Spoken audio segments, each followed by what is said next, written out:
প্রিয় এসএসসি 2026 এবং 27 শিক্ষার্থীদের জন্য কিছু গুরুত্বপূর্ণ গণিত। তো দেখো, আমাদের বীজগাণিতিক রাশি থেকে এই ম্যাথগুলো বারবার আসে। তো যদি আমাদের এরকম থাকে তাহলে এরকম চাবে, আবার এরকম থাকলে এরকম প্লাসের মান অথবা মাইনাসের মান চাইবে, আবার এরকম থাকলে কখনো প্লাস এবং মাইনাসের মান চাই। তো আমরা প্রথমে দেখব যে 1 নম্বর অঙ্কটা, যে m² মাইনাস √5m প্লাস 1 = 0 হলে m প্লাস 1/m সমান কত। তো আমরা একটা কাজ করব, প্রথমে দেওয়া আছে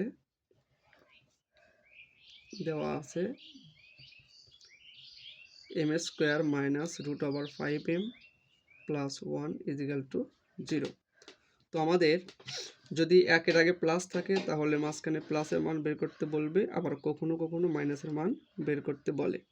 তো আমরা প্লাসের মানটা কীভাবে বের করব, প্রথমে আমরা m² এই প্লাস 1টা এক পাশে রাখবো আর এই মাঝখানেরটা অপর পাশে দেব। তো যদি এই পাশে মাইনাস থাকে ওই পাশে যা হবে প্লাস, এই হচ্ছে m বয়াকারে বা।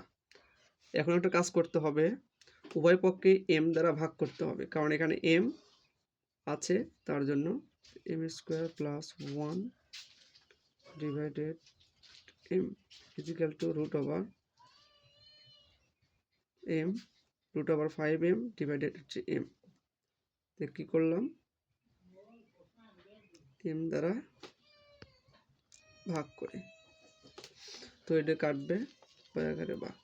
এখন এই যে m² divided m plus 1/m সমান √5। m² নিচেও আছে m, মাঝখানে প্লাস, তার জন্য প্লাস, এই 1 এই ডিভাইডেড m আছে তার জন্য m বা। কাটাকাটি করলে m প্লাস 1/m সমান 5। অতএব m প্লাস 1/m √5। তো আমার মান চাইছে, সো m প্লাস 1/m এর মান কত, তো আমরা লিখব অতএব নির্ণেয়